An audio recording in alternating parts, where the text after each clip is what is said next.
Hey Linewalkers, it's Jamie from IToldYouIWasSick.com, and I am here with another video for you. This one is called Why Autistic People Do That, Video 20.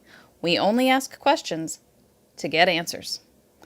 So this is something that has frustrated me quite a bit.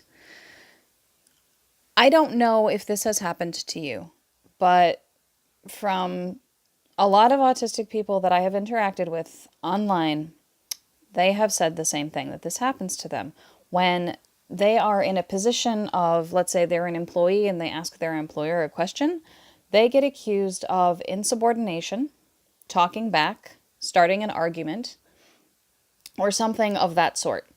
Now, for me, it's one of the most frustrating aspects of the different types of communication between neurotypical people and autistic people. So, excuse me. Also, I had posted a meme like a few days ago on my website, or not my website, I'm sorry, on Facebook. And I was talking about the fact that when children and parents are having a conversation, that parents often say to their children, "Don't talk back to me," when the child tries to express their feelings.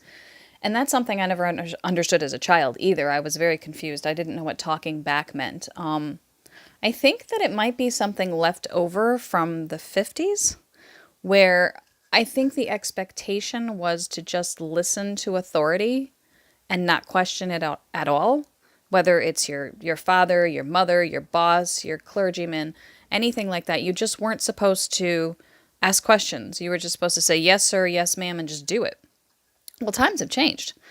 And I think that's where it gets confusing. Like there's a bit of a generation gap there. Excuse me. Oh, the allergies are strong today. So one of the things that happened to me, my whole life I was told that I talked back and I argued. I was told all the time that I argued. And it was a great source of frustration and pain for me, because when I was a child and an adult would talk to me and they would try to explain how to do something, I would ask question after question after question after question. And they say, "Stop arguing with me and just do it." And I'm like, I can't. I don't have all the information. I don't understand what you're saying. But it didn't matter what I said. It didn't matter if I said that I didn't understand, that I needed clarification, that I needed more information. It didn't matter what happened. I was told to stop arguing, stop talking back, and go do the thing. Well, I couldn't do the thing. So not only was I not allowed to ask a question about it, I also didn't know how to do the thing. So that would inevitably lead me to begin crying and having a meltdown. And my meltdowns could get really severe. I know that I don't think I've ever actually talked about my meltdowns on here. But when I was a child and I got that frustrated, caregiver asked me to do something, I ask questions, I get told I'm talking back, I say that I'm not arguing, they say now I am arguing, back and forth, back and forth, back and forth, until something up here just snapped. And I would shriek and scream and rock and cry and sob. And it is one of the most traumatic memories of my childhood to remember how I was not, or at least this is how I interpreted it, I was not allowed to ask questions. And because I wasn't allowed to ask questions, I didn't understand what was being said to me 90% of the time. So I do want to address that. If you do have a child who is on the spectrum and he or she is always asking you questions, yes, of course it can be frustrating, but this child has no ulterior motive behind asking the questions.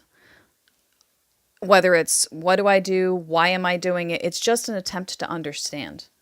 Autistic people ask questions to get answers. And I'm going to say that one more time because it's so very important. Autistic people ask questions to get answers. Period. End of sentence. We don't ask questions with ulterior motives behind it. If an employer asks us to do something and we ask a question, we're trying to clarify it so that we know what we're supposed to do. Sometimes we want to know why we're doing it, or otherwise it doesn't make any sense to us. We are not going to be the type of person that just snaps to attention and goes and does the thing. So I'll tell you a little story. Quite a while ago, about 9 years now, I was working in a grocery store, and I was working as a cashier. And I had a supervisor who was darn near 20 years younger than me. And I was like, okay, I can deal with this. It's fine. But she'd asked me to do something. I think she called up on the register phone and she asked me to switch places with somebody. So to have this girl take over on the register, and she wanted me to bag. Well, I didn't hear her properly, and I didn't understand exactly what she wanted me to do. So I said, well, what do you want me to do? And she's like, she got really snappy with me, and she's like, I don't have time to argue, just do it. And I'm like, do what? So I ended up handing the girl the phone. I was like, I don't know what she's asking me to do. Later on, as we were closing the store, this young woman, and you know, I give her props for having the cojones to just, you know, be the way she was. She was only 19 years old, and she was like not a supervisor, but she was in a supervisory. She was above me somehow, and she was like, well, you know, from now on, when I tell you to do something, you have to just do it. You can't question it. And I'm like, this is when it clicked. I was 30. This is when it finally clicked. I'm sorry, I just had a moment. Why did I say she was 20 years younger than me? She wasn't. She was 19. She was obviously 11 years younger than me. I'm getting old. Sorry. Anyway, so I told her, I tried to explain to her. I'm like, I ask questions in order to understand. And then it clicked. My whole life flashed before my eyes, and I saw it all. I saw all the times that people had said to me, stop arguing, stop arguing, stop arguing, and suddenly it made sense. And it was the most surreal feeling in the world, and I thought to myself, wait. Neurotypical people ask questions for a different reason other than understanding what's being said to them? There's an ulterior motive behind questions? That's when I figured it out, folks. It was a huge punch to the gut. It was painful to understand that now.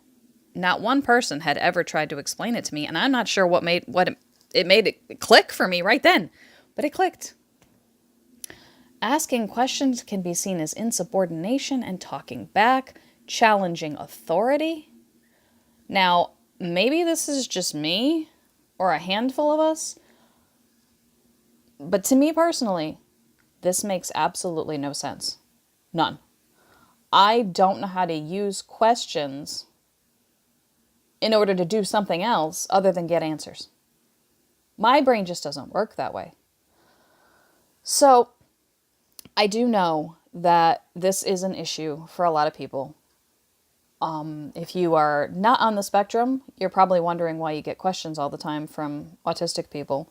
And you're wondering if they're challenging your authority or if they don't like you or something like that. And if you're an autistic person, you're probably staring at the screen going, oh, that makes sense now. So I hope that I have helped you with this video. Please leave a comment below. Let me know what you think. Have you experienced this? Do you understand it? And please like, share, comment, and subscribe. And I will see you in the next video.